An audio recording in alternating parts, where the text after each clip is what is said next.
ಈ ವಿಚಾರವಾಗಿ ಮಾತನಾಡೋದಕ್ಕೆ ಸ್ವತಃ ಆರೋಪ ಹೊತ್ತಿರುವಂತಹ ಬ್ರಹ್ಮಾನಂದ ಗುರೂಜಿಯವರ ಸಂಪರ್ಕದಲ್ಲಿದ್ದಾರೆ. ಬ್ರಹ್ಮಾನಂದ ಗುರೂಜಿಯವರೇ ನಮಸ್ಕಾರ. ನಿಮ್ಮ ಮೇಲೆ ಬಹಳ ಗಂಭೀರವಾದಂತಹ ಆರೋಪ ಬಂದಿದೆಯಲ್ಲ, ಏನು ಹೇಳ್ತೀರಿ? First reaction. ನಮಸ್ತೆ ಮೇಡಮ್.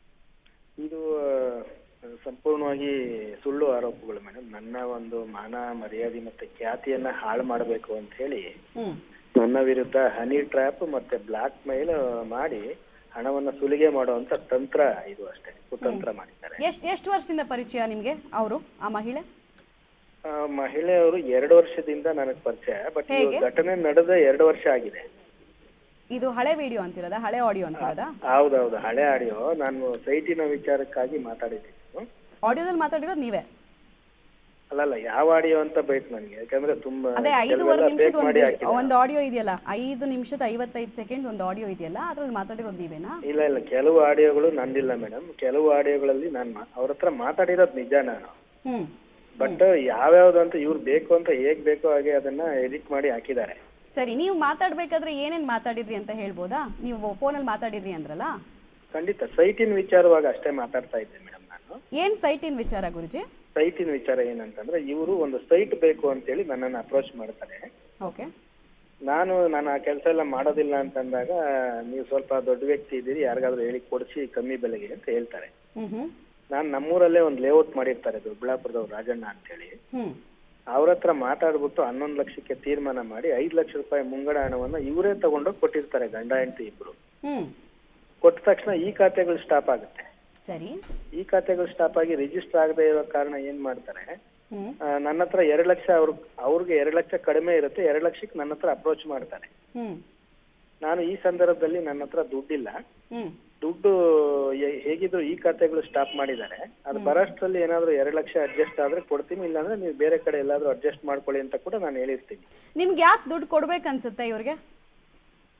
ಯಾಕೆ ಅಂತಂದ್ರೆ, ಇವ್ರ ಗಂಡ ನರೇಶ್ ಇದಾನಲ್ಲ, ನರೇಶ್ ಬಂದ್ಬಿಟ್ಟು ನಾನು ಅವರೆಲ್ಲ ಚಿಕ್ಕ ವಯಸ್ಸಿಂದ ಜೊತೆಯಲ್ಲಿ ಬೆಳೆದಂತ ಹುಡುಗರು, ನಮ್ಮ ಊರಿನವರೇ.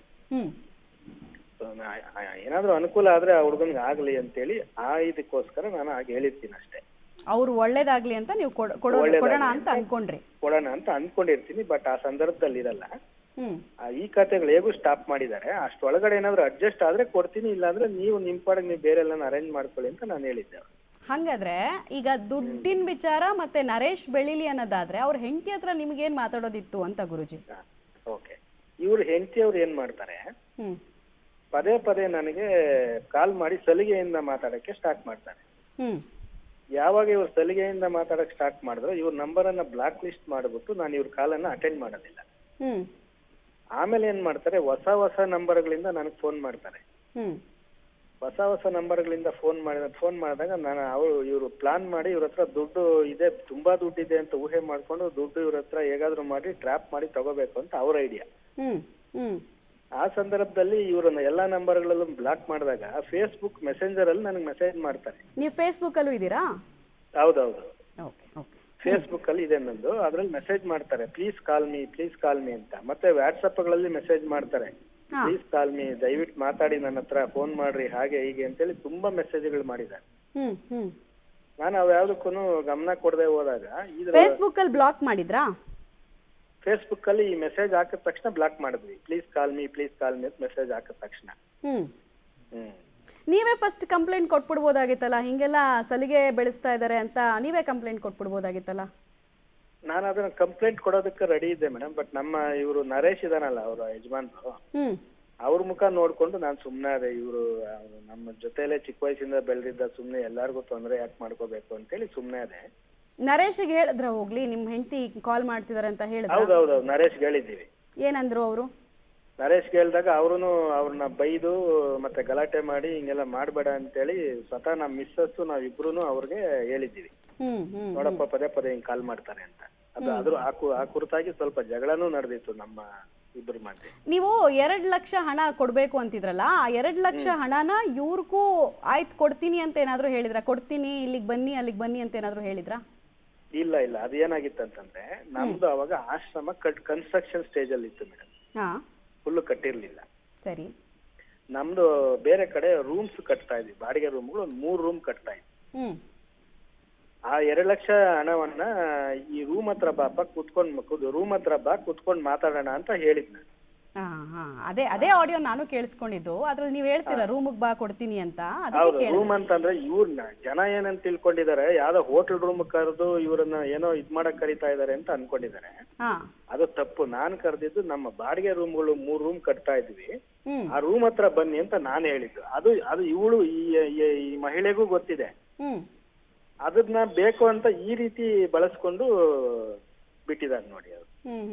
ಅದೇ ಆಡಿಯೋದಲ್ಲೇ ಮುಂದುವರೆದು ನೀವು ಹೇಳ್ತೀರಾ ಫೀಲಿಂಗ್ಸ್ ನನಗಿಲ್ವಾ, ಫೀಲಿಂಗ್ಸು ನೀವು ಎಂಜಾಯ್ ಮಾಡೋದಕ್ಕೆ ಬೇರೆಯವ್ರು ಬೇಕು, ಬಟ್ ದುಡ್ಡು ಮಾತ್ರ ನಂದು ಬೇಕಾ ಅಂತೆಲ್ಲ ಕೇಳ್ತೀರಾ ಅದೇ ಆಡಿಯೋದಲ್ಲಿ. ಅದೇ ರೂಮ್ದು ಹೇಳ್ತಿರಲ್ಲ ನೀವು. ಇಲ್ಲ ಗುರುಜಿ, ಕೇಳಿಸ್ಕೊಳ್ಳಿ ನೀವು ಹೇಳಿದ್ದನ್ನು ನಾನು ಕೇಳಿಸ್ಕೊಂಡೆ, ಬಟ್ ನಾನು ಕೇಳಿದ್ದನು ನಿಮಗೆ ಕೇಳಬೇಕಲ್ವಾ, ಕ್ಲಾರಿಫಿಕೇಶನ್ ಬೇಕು ಎಲ್ರಿಗೂ, ಹಿಂಗಾಗಿ ಕೇಳ್ತಾ ಇದ್ದೀನಿ. ನೀವು ರೂಮ್ದು ವಿಚಾರ ಹೇಳಿದ್ರಲ್ಲ, ರೂಮಿಗೆ ಬಾ ಕೊಡ್ತೀನಿ ಅಂತ, ಅದಾದ ನೆಕ್ಸ್ಟ್ ಸೆಂಟೆನ್ಸ್ ನಿಮ್ದು ಏನಿದೆ ಅಂದರೆ, ನನ್ನ ಫೀಲಿಂಗ್ಸನ್ನು ನೀನು ಅರ್ಥ ಮಾಡ್ಕೊಳ್ಳಲ್ಲ, ನಿನಗೆ ಎಂಜಾಯ್ ಮಾಡೋದಕ್ಕೆ ಬೇರೆಯವ್ರು ಬೇಕು, ಬಟ್ ದುಡ್ಡು ಮಾತ್ರ ನಂದು ಕೇಳ್ತೀಯಾ ಅಂತಂದರೆ ಹೆಂಗಾಗತ್ತೆ ಅಂತ ನೀವು ಕೇಳಿದ್ದೀರಾ ಆಡಿಯೋದಲ್ಲಿ. ಓಕೆ, ಇದು ನಂದಲ್ಲ ಮೇಡಮ್. ಸೇಮ್ ಆಡಿಯೋ ಗುರುಜಿ, ನೀವೀಗ ರೂಮ್ ಹೇಳಿದ್ರಲ್ಲ ಅದೇ ಟಾಪಿಕ್ ಮುಂದುವರೆದ ಭಾಗ ಅಷ್ಟೇ. ನಾನು ಹೌದೌದು, ನೀವ್ ಹೇಳ್ತಿರೋದು ನನಗೆ ಅರ್ಥ ಆಯ್ತು. ಬಟ್ ಅದು ನಾನ್ ಮಾತಾಡಿರೋದಲ್ಲ. ಅವರು ಯಾವ್ಯಾವ್ದನ್ ಬೇಕೋ ಅಷ್ಟನ್ನ ಮಾತ್ರ ಎಡಿಟ್ ಮಾಡಿ ಹಾಕುವಂತ ಎಲ್ಲಾ ಟ್ಯಾಲೆಂಟ್ ಇದೆ ಅವ್ರಿಗೆ. ಮತ್ತೆ ಇದರ ಜೊತೆಗೆ ನಮ್ಮ ಸಮುದಾಯದ ಕೆಲವು ಹಿತಶತ್ರುಗಳಿದ್ದಾರೆ ನಮ್ಗೆ. ಮತ್ತೆ ನಮ್ಮ ಒಂದು ಮಠ ಇದೆ, ಆ ಮಠಕ್ಕೂ ನಮಗೂ ಬಹಳ ತುಂಬಾ ಹಗೆತನ ಇದೆ ಕೆಲವು ವಿಚಾರಗಳಲ್ಲಿ. ಈಗ ನಾವು ಒಂದು ಪ್ರೋಗ್ರಾಮ್ ಅನ್ನ ಅನೌನ್ಸ್ ಮಾಡಿದ್ದೀವಿ, ಜ್ಞಾನ ಜಾತ್ರೆ ಅಂತೇಳಿ. ಜ್ಞಾನ ಜಾತ್ರೆ ಮುಖಾಂತರ ಪುಣ್ಯಾನಂದಪುರಿ ಸ್ವಾಮೀಜಿ ಅವರ ಹೆಸರಲ್ಲಿ ಒಂದು ಇಂಟರ್ನ್ಯಾಷನಲ್ ಸ್ಕೂಲ್ ಮಾಡೋಣ ಅಂತಿದ್ವಿ. ಇದನ್ನೆಲ್ಲ ಮಾಡಿ ಇವ್ರು ಬೆಳೀತಾರೆ ಅಂತ ಹೇಳ್ಬಿಟ್ಟು ಆ ಮಠದ ಕೆಲವು ಭಕ್ತರು ಇಲ್ಲಿದ್ದಾರೆ ನಮ್ಮ ಊರ್ ಪಕ್ಕದಲ್ಲೇ. ಅವರು ಇವರೆಲ್ಲ ಸೇರ್ಕೊಂಡು ಷಡ್ಯಂತ್ರ ರೂಪಿಸಿ, ಸರಿ ಈ ಮಹಿಳೆ ಇನ್ಸ್ಟಾಗ್ರಾಮ್ ಅಲ್ಲಿ ವಿಡಿಯೋ ಬಿಡೋ ತರ ಇದ್ರೆ ಇಲ್ಲೇ ನಮ್ಮೂರಿಂದಾನೇ ಬಿಡ್ಬೋದಾಗಿತ್ತಲ್ಲ, ಎಲ್ಲೋ ಒಂದು ನಿಗೂಢ ಸ್ಥಳಕ್ಕೆ ಹೋಗಿ ಯಾಕೆ ಬಿಡ್ಬೇಕು? ಅವ್ರು ನಿಮ್ಮೂರಲ್ಲಿ ಇಲ್ವಾ ಇವಾಗ? 6ನೇ ತಾರೀಕು ಖಾಲಿ ಮಾಡಿದ್ದಾರೆ. ಇದೆಲ್ಲ ಮಾಡ್ಬೇಕು ಅಂತ, ಷಡ್ಯಂತ್ರ ರೂಪಿಸ್ಬೇಕು ಅಂತ. ನಿಮ್ಗೆ ಹೆಂಗ್ ಗೊತ್ತಾಯ್ತು 6ನೇ ತಾರೀಕು ಖಾಲಿ ಮಾಡಿದ್ದಾರೆ ಅಂತ? ಯಾರು? ನಿಮಗೆ ಹೆಂಗ್ ಗೊತ್ತಾಯ್ತು ಅವ್ರು ನಾವು ಅದೇ ಊರಲ್ಲೇ ಮೇಡಮ್ ಇರೋದು. ಓ, ಅದೇ ಊರಲ್ಲಿ ಇದ್ದೀರಾ. ಬಟ್ ನಮ್ಗೆ ಆಗಲ್ಲ ಅಂದ್ರೆ ಅವ್ರ ಬಗ್ಗೆ ನಾವ್ ಯಾಕೆ ತಿಳ್ಕೊಳಕ್ ಹೋಗ್ತೀವಿ? ಅವ್ರ ಬಗ್ಗೆ ಭಯ ಇದ್ರೆ ಮಾತ್ರ ನಾವು ತಿಳ್ಕೊಳ್ತೀವಿ ನೆಕ್ಸ್ಟ್ ಮೂವ್ ಏನು ಅಂತ. ಹಿಂಗಾಗಿ ನಾನು ಕೇಳಿದೆ. ಅದೇ ಅವರು ನಮ್ಮೂರಲ್ಲೇ ಇದ್ದವರು ಈ ತರ ಷಡ್ಯಂತ್ರ ರೂಪಿಸ್ಬೇಕು ಅಂತೇಳಿ 6ನೇ ತಾರೀಕು ಆ ಮಹಿಳೆ ಬೇರೆ ಊರ್ಗ್ ಹೋಗ್ತಾರೆ. ಊರ್ಗ್ ಹೋಗಿ ಎಲ್ಲಾರು ಷಡ್ಯಂತ್ರ ಮಾಡ್ಬಿಟ್ಟು 9ನೇ ತಾರೀಕು ಇನ್ಸ್ಟಾಗ್ರಾಮ್ ಅಲ್ಲಿ ವಿಡಿಯೋ ಮಾಡ್ತಾರೆ. ಇನ್ಸ್ಟಾಗ್ರಾಮ್ ಅಲ್ಲಿ ವಿಡಿಯೋ ಮಾಡಿ ನನಗೆ ಗೊತ್ತಾದ ತಕ್ಷಣ ನಾನು ಪೊಲೀಸ್ ಠಾಣೆಗೆ ಹೋಗಿ ಕಂಪ್ಲೇಂಟ್ ಕೊಡ್ತೇನೆ. ಕಂಪ್ಲೇಂಟ್ ಕೊಟ್ಟು NCR ಕೂಡ ದಾಖಲಿಸಿದ್ದೇನೆ. ಅದಾದ್ಮೇಲೆ ಏನ್ ಮಾಡ್ತಾರೆ, 10ನೇ ತಾರೀಕು ಆ ವಿಡಿಯೋಗಳನ್ನ ಡಿಲೀಟ್ ಮಾಡ್ತಾರೆ, 2 ವಿಡಿಯೋಗಳನ್ನ. ಆ 1ನೇ ಅಲ್ಲ ಗುರುಜಿ, ಈಗ ನಿಮ್ಮ ಊರಿನಲ್ಲಿ ನಿಮ್ಮನ್ನ ನೋಡ್ಕೊಂಡು ಬೆಳೆದವರು ತುಂಬಾ ಜನ ಇರ್ತಾರೆ. ಅವ್ರು ಎಲ್ಲರನ್ನ ಬಿಟ್ಟು ನರೇಶ್ ಅವ್ರ ಹೆಂಡತಿಗೆ ದುಡ್ಡು ಕೊಡ್ಬೇಕು ಅಂತ ಯಾಕೆ ಅನಿಸ್ತು? ಆ ವಿಶೇಷ ಪ್ರೀತಿ ಯಾಕೆ ಬಂತು ಅಂತ ನಂಗೆ ಗೊತ್ತಾಗ್ತಿಲ್ಲ ಮೇಡಮ್. ಈಗ ಯಾರೋ ಈಗ ಬಂದು ಅಪ್ರೋಚ್ ಮಾಡ್ತಾರೆ ಮೇಡಮ್, ಹಿಂಗಿದೆ ಅಂತ. ಅದೇ ಈಗ ಓಕೆ ಹೇಳಿ. ನನ್ನ ಹತ್ರನೂ ಕೇಳಿದ್ದಾರೆ, ಬೇರೆಯವ್ರ ಹತ್ರನೂ ಕೇಳಿದ್ರೆ, ಎಲ್ಲರ ಹತ್ರನೂ ಕೇಳ್ತಾರೆ. ಸರಿ. ನಾನು ಅವ್ರಿಗೆ ದುಡ್ಡು ಕೊಟ್ಟಿಲ್ಲ. ಓಕೆ. ಮತ್ತೆ ನನ್ನ ಹತ್ರನೂ ದುಡ್ಡು ಇರ್ಲಿಲ್ಲ. ಆಯ್ತಪ್ಪ ನೋಡೋಣ ಕೊಡೋಣ ಅಂತ ಹೇಳಿದ್ನೆ ಹೊರತು ಕೊಟ್ಟೇ ಕೊಡ್ತೀನಿ ಅಂತೇಳಿ ನಾನು ಪ್ರಾಮಿಸು ಮಾಡಿಲ್ಲ ಅವ್ರಿಗೆ. ಆತರ.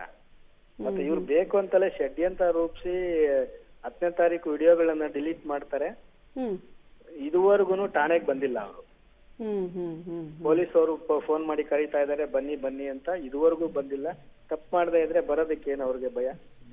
ರೈಟ್, ನೋಡೋಣ ಗುರುಜಿ ಇದ್ರಲ್ಲಿ ತಪ್ಪಿತಸ್ಥರು ಯಾರು ಅಂತ. ಮೇಲೆ ಮಾನನಷ್ಟ ಮೊಕದ್ದಮೆ ಹೂಡಿ, ಮತ್ತೆ ಇದರಿಂದ ಯಾರ್ಯಾರಿದ್ದಾರೆ ಅವ್ರ ಮೇಲೆ ಎಲ್ಲ FIR ಮಾಡಿಸಿ ಅವ್ರ ಮೇಲೆಲ್ಲ ಮಾನನಷ್ಟ ಮೊಕದ್ದಮೆ ಹೂಡಬೇಕು ಅಂತೇಳಿ ಹೊರಟಿದ್ದೀನಿ. ಆಲ್ ದ ಬೆಸ್ಟ್ ಗುರುಜಿ. ನೀವು ಕಾನೂನು ಹೋರಾಟ ಮಾಡಿ, ಮಹಿಳೆನೂ ಕಾನೂನು ಹೋರಾಟ ಮಾಡಲಿ, ಬಟ್ ಸಮಾಜಕ್ಕೆ ಒಂದು ಕೆಟ್ಟ ಮೆಸೇಜ್ ಪಾಸ್ ಆಗಬಾರ್ದು ಅನ್ನೋದು ನಮ್ಮ ಉದ್ದೇಶ ಅಷ್ಟೇ.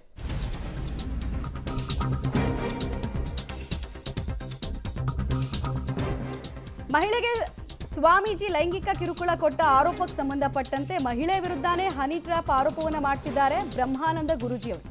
ಪಬ್ಲಿಕ್ ಟಿವಿಗೆ ಬ್ರಹ್ಮಾನಂದ ಗುರೂಜಿಯವರು ಪ್ರತಿಕ್ರಿಯೆ ಕೊಟ್ಟಿದ್ದಾರೆ. ಅವ್ರು ಹೇಳ್ತಾ ಇದ್ದಾರೆ, ಉದ್ದೇಶಪೂರ್ವಕವಾಗಿ ಹಣಕ್ಕೋಸ್ಕರ ಮಹಿಳೆ ಹನಿ ಟ್ರ್ಯಾಪ್ ಅನ್ನು ಮಾಡ್ತಿದ್ದಾರೆ. ಅಂದರೆ ಆ ಯೋಜನೆ ಇಟ್ಕೊಂಡು ಬಂದರು ನನ್ನ ಹತ್ರ, ಹಣಕ್ಕಾಗಿ ಬ್ಲ್ಯಾಕ್ ಮೇಲ್ ಮಾಡಿದ್ರು. ಹೀಗಾಗಿ ನಾನು ಮಾನನಷ್ಟ ಮೊಕದ್ದಮೆಯನ್ನು ಕೂಡ ಹೂಡ್ತೀನಿ, ಕಾನೂನಾತ್ಮಕವಾಗಿ ಹೋರಾಟ ಮಾಡ್ತೀನಿ, ನಂದೇನೂ ತಪ್ಪಿಲ್ಲ ಇದರಲ್ಲಿ. ನಾನು ಅವರನ್ನು ರೂಮಿಗೆ ಬಾ ಅಂತ ಕರೆದಿದ್ದು ಬೇರೆ ಅರ್ಥದಲ್ಲಿ, ಅದನ್ನು ಅವರು ಬೇರೆ ಬೇರೆ ರೀತಿಯಲ್ಲಿ ಪೋರ್ಟ್ರೇ ಮಾಡ್ತಿದ್ದಾರೆ ಅನ್ನೋದು ಅವ್ರ ವರ್ಷನ್.